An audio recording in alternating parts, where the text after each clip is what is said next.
Car ತಗೊಳ್ಬೇಕು ಅನ್ನೋ ಯೋಚನೆ ಬಂದ ತಕ್ಷಣ ಎಲ್ಲರೂ ಕೂಡ ಕೇಳೋ ಪ್ರಶ್ನೆ ಒಂದೇ, ಏನು ಹೇಳಿ, ಯಾವ ಕಾರ್ ತಗೊಳ್ಳೋದು? ಪೆಟ್ರೋಲ್ ಕಾರ್ ತೆಗೆದುಕೊಳ್ಳೋದಾ, ಇಲ್ಲ ಡೀಸೆಲ್ ಕಾರ್ ಒಳ್ಳೇದಾ, ಅಥವಾ ಲೇಟೆಸ್ಟ್ ಆಗಿ ಇವಿ ಕಾರ್ ತೆಗೆದುಕೊಳ್ಬೇಕಾ ಅಂತ. ಕಾರ್ ತೆಗೆದುಕೊಳ್ಳೋದಕ್ಕೂ ಮುಂಚೆ ಪ್ರತಿಯೊಬ್ಬರು ಕೂಡ ಈ ರೀತಿ ಚರ್ಚೆಯನ್ನು ಮಾಡೇ ಮಾಡ್ತಾರೆ. ಪೆಟ್ರೋಲ್ ಬೆಸ್ಟಾ, ಡೀಸೆಲ್ ಬೆಸ್ಟಾ, ಅಥವಾ ಇವಿ ತಗೊಳ್ಳೋದಾ ಅಂಥೇಳಿ.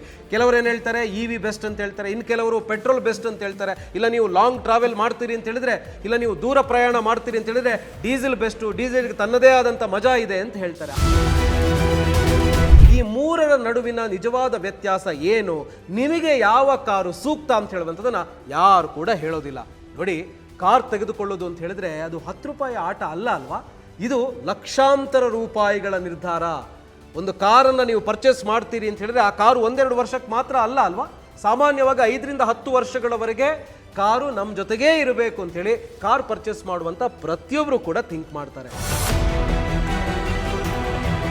ಇದರಲ್ಲೂ ಮಧ್ಯಮ ವರ್ಗದ ಕುಟುಂಬದಿಂದ ಬಂದವರಾದರೆ ಒಂದು ಕಾರು ಖರೀದಿಸೋದು ಅಂತ ಹೇಳಿದ್ರು ಅದು ಕೂಡ ತುಂಬ ದೊಡ್ಡ ವಿಷಯ. ಹಾಗಿದ್ರೆ ಕಾರ್ ತೆಗೆದುಕೊಳ್ಳುವಾಗ ಯಾವುದು ಉತ್ತಮ, ಯಾವ ಕಾರನ್ನು ನಾವು ತೆಗೆದುಕೊಳ್ಳಬೇಕು, ನಮಗೆ ಯಾವ ಕಾರು ಸೂಕ್ತ ಅನ್ನೋದನ್ನು ತೀರ್ಮಾನ ಮಾಡೋದು ಹೇಗೆ? ಈ ಪ್ರಶ್ನೆ ನಿಮ್ಮಲ್ಲಿದ್ರೆ ಈ ವಿಡಿಯೋ ನಿಮಗೋಸ್ಕರ. ಈ ವಿಡಿಯೋದಲ್ಲಿ ನಾನು ನಿಮಗೆ ಇವಿ, ಪೆಟ್ರೋಲ್ ಮತ್ತು ಡೀಸೆಲ್ ಕಾರುಗಳ ನಡುವಿನ ಸಿಂಪಲ್ ವ್ಯತ್ಯಾಸ ಏನು, ಮತ್ತೆ ದೀರ್ಘಕಾಲದಲ್ಲಿ ಯಾವುದು ಹೆಚ್ಚು ಪ್ರಯೋಜನವನ್ನು ಕೊಡುತ್ತೆ ಅನ್ನೋದನ್ನು ಹೇಳ್ತಾ ಹೋಗ್ತೀನಿ. ಸೊ ಈ ವಿಡಿಯೋನ ಕಂಪ್ಲೀಟ್ ಆಗಿ ನೋಡಿ.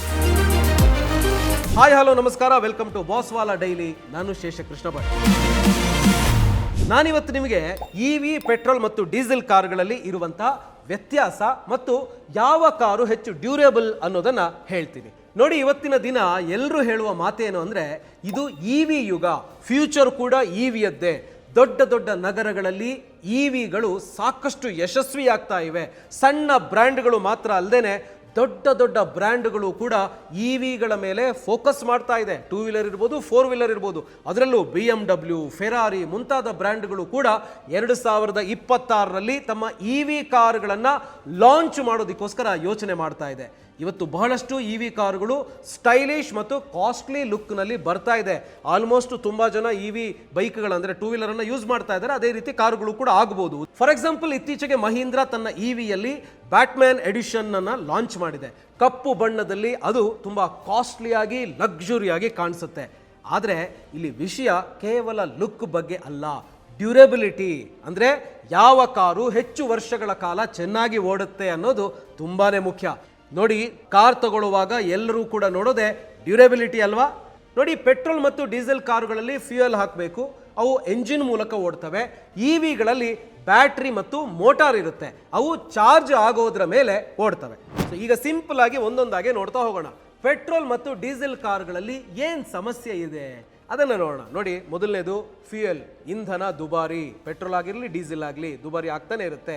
ಇಂಜಿನ್ ಆಯಿಲ್ ಬದಲಾವಣೆ ಮಾಡಬೇಕು, ರೆಗ್ಯುಲರ್ ಆಗಿ ಸರ್ವಿಸ್ ಮಾಡ್ತಾ ಇರಬೇಕಾಗತ್ತೆ 6 ತಿಂಗಳಿಗೊಮ್ಮೆ ಅಥವಾ 10,000 ಕಿಲೋಮೀಟರ್ ಆದಾಗ.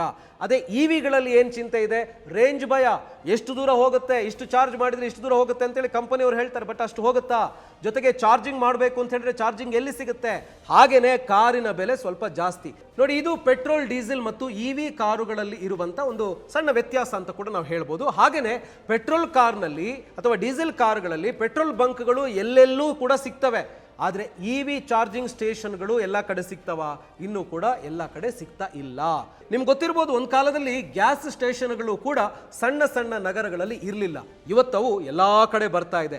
ಅದೇ ರೀತಿ ಇವಿ ಚಾರ್ಜಿಂಗ್ ಸ್ಟೇಷನ್ಗಳು ಕೂಡ ದೊಡ್ಡ ದೊಡ್ಡ ನಗರಗಳಲ್ಲಿ ಆಲ್ರೆಡಿ ಶುರುವಾಗಿದೆ. ಕೆಲವು ಕಂಪನಿಗಳು ಇವಿ ಸ್ಕೂಟರ್ಗಳಿಗಾಗಿ ಸೆಟಪ್ ಮಾಡಿವೆ. ಆದರೆ ಕಾರುಗಳ ಮಟ್ಟದಲ್ಲಿ ಇನ್ನೂ ಕೂಡ ದೊಡ್ಡ ಗ್ಯಾಪ್ ಕಾಣಿಸ್ತಾ ಇದೆ. ಬಹುಶಃ ಮುಂದಿನ ದಿನಗಳಲ್ಲಿ ಎಲ್ಲ ಕಡೆ ಚಾರ್ಜಿಂಗ್ ಸ್ಟೇಷನ್ಗಳು ಕಾರಿಗೆ ಬರ್ಬೋದೇನೋ.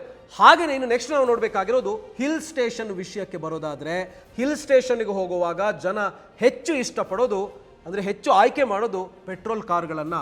ಇನ್ನು ಕೆಲವರು ಡೀಸೆಲ್ ಕಾರ್ಗಳನ್ನು ಕೂಡ ಚೂಸ್ ಮಾಡ್ತಾರೆ. ಆದರೆ ಇವಿ ಬಗ್ಗೆ ಜನರಿಗೆ ಇನ್ನೂ ಕೂಡ ಅನುಮಾನ ಇದೆ. ಉತ್ತರಾಖಂಡ್, ಹಿಮಾಚಲ್ ಪ್ರದೇಶದಂಥ ಕಡೆಗಳಲ್ಲಿ ಸ್ಟೀಪು, ಬೆಟ್ಟದ ರಸ್ತೆಗಳು ಇರ್ತವೆ. ಸೊ ಪೆಟ್ರೋಲ್ ಕಾರುಗಳು ಸುಲಭವಾಗಿ ಅಲ್ಲಿ ಹೋಗ್ತವೆ.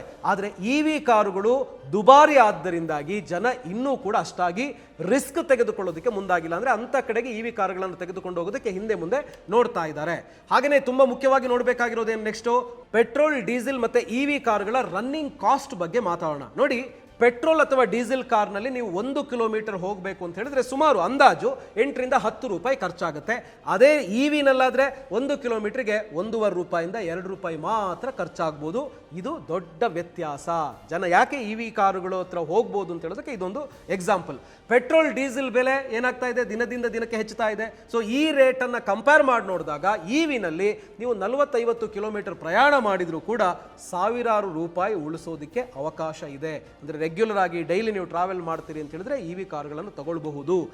100 ಕಿಲೋಮೀಟರ್ ಪ್ರಯಾಣಕ್ಕೆ ಪೆಟ್ರೋಲ್ ಡೀಸೆಲ್ ಕಾರುಗಳಿಗೆ ಸುಮಾರು ಅಂದಾಜಿದು 500 ರಿಂದ 3500 ರೂಪಾಯಿ ಬೇಕಾಗ್ಬೋದು. ಆದರೆ EV-ನಲ್ಲಿ ಒಮ್ಮೆ ಚಾರ್ಜ್ ಮಾಡಿದರೆ ನೀವು ಹೋಗಿ ಬರ್ಬೋದು. ನೋಡಿ, ಇವತ್ತು ಕೆಲವು EV-ಗಳು ಒಂದು ಚಾರ್ಜ್ನಲ್ಲಿ 600 ರಿಂದ 650 ಕಿಲೋಮೀಟರ್ ವರೆಗೆ ರೇಂಜ್ ಕೊಡ್ತವೆ. ಸೊ ಆ ತರಹದ ಕಾರುಗಳು ಬರ್ತಾ ಇದ್ದಾವೆ. ಸಣ್ಣ ನಗರಗಳಲ್ಲಿ EV ಸ್ಕೂಟರ್ಗಳು ಮತ್ತು ಈ ಬೈಕ್ಗಳು ತುಂಬಾ ಯಶಸ್ವಿಯಾಗಿವೆ. ಆದರೆ ಕಾರುಗಳ ವಿಷಯಕ್ಕೆ ಬಂದಾಗ ಜನ ಇನ್ನೂ ಕೂಡ ಸಂಪೂರ್ಣವಾಗಿ EV ಕಾರುಗಳ ಮೇಲೆ ನಂಬಿಕೆ ಇಟ್ಟಿಲ್ಲ ಅಂತ ಹೇಳ್ಬೋದು. ಮುಂಬೈ, ಪುಣೆ, ಬೆಂಗಳೂರು ಇಂತಹ ದೊಡ್ಡ ದೊಡ್ಡ ನಗರಗಳಲ್ಲಿ EV ಕಾರುಗಳು ಇತ್ತೀಚೆಗೆ ಸಾಮಾನ್ಯವಾಗಿ ಕಾಣಿಸ್ತಾ ಇದೆ. ಆದರೆ ಸಣ್ಣ ಪುಟ್ಟ ಪಟ್ಟಣಗಳಲ್ಲಿ, ನಗರಗಳಲ್ಲಿ ಇನ್ನೂ ಕೂಡ ಜನ EV ಕಾರುಗಳನ್ನು ಖರೀದಿಸೋದಕ್ಕೆ ಹಿಂಜರಿತಾ ಇದ್ದಾರೆ. ಇನ್ನು ನೆಕ್ಸ್ಟ್ ಪಾಯಿಂಟ್ ತುಂಬಾ ಇಂಪಾರ್ಟೆಂಟ್, ಇದು ಮೇಂಟೆನೆನ್ಸ್. ತುಂಬಾ ಜನ ಮೇಂಟೆನೆನ್ಸ್ ನೋಡಿಯೇ ಕಾರ್ ಖರೀದಿಗೆ ಮುಂದಾಗೋದಿಲ್ಲ. ಸೊ ಈಗ ನಾವು ಕಂಪೇರ್ ಮಾಡಿ ನೋಡೋಣ. ಪೆಟ್ರೋಲ್ ಡೀಸೆಲ್ ಕಾರುಗಳಲ್ಲಿ ಏನೇನು ಮೇಂಟೆನೆನ್ಸ್ ಬರುತ್ತೆ ಹೇಳಿ? ಎಂಜಿನ್ ಆಯಿಲು, ಅದೇ ರೀತಿ ಫಿಲ್ಟರ್ಗಳು, clutch, gearbox, coolant, engine tuning, ಇವೆಲ್ಲ ರೆಗ್ಯುಲರ್ ಆಗಿ ಮಾಡ್ತಾ ಇರಬೇಕಾಗತ್ತೆ. ಅಂದರೆ 10,000 ಕಿಲೋಮೀಟರ್ಗೊಮ್ಮೆನೋ ಅಥವಾ ವರ್ಷದಲ್ಲಿ 2 ಸರ್ತಿನೋ ಮಾಡಬೇಕಾಗತ್ತೆ. ಬಟ್ EV-ಗಳಲ್ಲಿ ಇವೆಲ್ಲ ಇಲ್ಲ. ಯಾಕಂದರೆ EV ಕಾರುಗಳಿಗೆ ಎಂಜಿನೇ ಇಲ್ಲ, ಆಯಿಲ್ ಚೇಂಜ್ ಮಾಡುವಂಥ ಅಗತ್ಯನೇ ಇಲ್ಲ.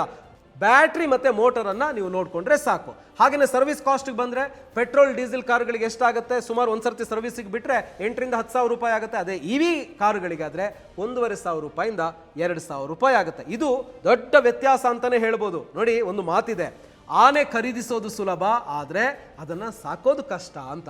ಕಾರ್ ವಿಷಯದಲ್ಲೂ ಕೂಡ ಹಾಗೆಯೇ, ಕಾರ್ ಖರೀದಿಸೋದು ಸುಲಭ, ಆದರೆ ಮೇಂಟೆನೆನ್ಸು ದೊಡ್ಡ ಹೊರೆಯಾಗ್ಬಿಡ್ಬೋದು. ನೋಡಿ, ವಿಶೇಷವಾಗಿ ಮಧ್ಯಮ ವರ್ಗದವರಿಗೆ ಲಾಂಗ್ ಟ್ರಾವೆಲ್ ವಿಷಯದಲ್ಲಿ ಇನ್ನೂ ಹೆಚ್ಚು ಜನ ಪೆಟ್ರೋಲ್ ಮತ್ತು ಡೀಸೆಲ್ ಕಾರ್ಗಳನ್ನೇ ನಂಬ್ತಾರೆ. ಕಾರಣ, ಎಲ್ಲೆಲ್ಲೂ ಪೆಟ್ರೋಲ್ ಬಂಕು ಮತ್ತು ಲೋಕಲ್ ಮೆಕ್ಯಾನಿಕ್ ಕೂಡ ಸಿಗ್ತಾರೆ. ಏನಾದರೂ ಕಾರ್ ಹಾಳಾಯಿತು ಅಂತ ಹೇಳಿದರೆ ದೂರದ ಹಳ್ಳಿಗಳಲ್ಲೂ ಕೂಡ ಪೆಟ್ರೋಲ್ ಪಂಪ್ಗಳು ಇರ್ತವೆ, ಸಿಗ್ತವೆ. ಸೊ EV-ಗಳಲ್ಲಿ ಆ ಸೌಲಭ್ಯ ಇನ್ನೂ ಕೂಡ ಎಲ್ಲ ಕಡೆ ಇಲ್ಲ. ಮಧ್ಯದಲ್ಲಿ ಬ್ಯಾಟ್ರಿ ಕೆಟ್ಟೋಯ್ತು, ಬ್ಯಾಟ್ರಿ ಸಮಸ್ಯೆ ಬಂತು ಅಂತ ಹೇಳಿದ್ರೆ ರಿಪೇರಿ ಮಾಡೋದಕ್ಕೆ ಜನ ಸಿಗೋದು ಕೂಡ ಕಷ್ಟ. ಆದರೂ EV-ಗಳ ರನ್ನಿಂಗ್ ಕಾಸ್ಟು ಪೆಟ್ರೋಲ್ ಡೀಸೆಲ್ಗಿಂತ ಬಹಳ ಕಡಿಮೆ. ನೀವು ದಿನಕ್ಕೆ 100 ರಿಂದ 150 ಕಿಲೋಮೀಟರ್ ಪ್ರಯಾಣ ಮಾಡ್ತಿದ್ರೆ EV ನಿಮಗೆ ಒಳ್ಳೆಯ ಆಯ್ಕೆ ಆಗಬಹುದು. ಯಾಕೆಂತ ಹೇಳಿದ್ರೆ ಎಲ್ಲ ಕಾಸ್ಟ್ಗಳನ್ನು ನೋಡಿದಾಗ ತುಂಬ ಕಡಿಮೆ ಅಂತ ಅನ್ನಿಸ್ತಾ ಇದೆ. ಆದರೆ ಪೆಟ್ರೋಲ್ ಮತ್ತು ಡೀಸೆಲ್ ಪ್ರೇಮಿಗಳಿಗೆ EV ಇನ್ನೂ ಕೂಡ ಇಷ್ಟ ಆಗೋದಿಲ್ಲ. ನಾನು ಪೆಟ್ರೋಲ್, ಡೀಸೆಲ್ ಮತ್ತು EV ಕಾರುಗಳ ಒಂದು ಸಿಂಪಲ್ ವ್ಯತ್ಯಾಸವನ್ನು ನಿಮಗೆ ತಿಳಿಸ್ಕೊಟ್ಟಿದ್ದೀನಿ. ಸೊ ಹಾಗಿದ್ರೆ ನಿಮ್ಮ ಫೇವರೆಟ್ ಯಾವುದು? ಪೆಟ್ರೋಲ್ ಕಾರ, ಡೀಸೆಲ್ ಕಾರ ಅಥವಾ EV ಕಾರ? EV ಕಾರುಗಳಿಗೆ ನಿಜವಾಗಿಯೂ ಕೂಡ ಭವಿಷ್ಯ ಇದೆಯಾ? ನಿಮ್ಮ ಅಭಿಪ್ರಾಯಗಳನ್ನು ಕಾಮೆಂಟ್ ಸೆಕ್ಷನ್ ಅಲ್ಲಿ ತಿಳಿಸಿ. ಸೊ ಈ ವಿಡಿಯೋ ನಿಮಗೆ ಇಷ್ಟ ಆಗಿದೆ ಅಂದರೆ ಲೈಕ್ ಮಾಡಿ, ಶೇರ್ ಮಾಡಿ, ಹಾಗೇನೆ ಬಾಸ್ವಾಲಾ ಡೈಲಿ ಚಾನಲ್ ಅನ್ನು ಸಬ್ಸ್ಕ್ರೈಬ್ ಮಾಡಿ. ಬಾಸ್ವಾಲಾ, ಬಿ ದ ಬಾಸ್.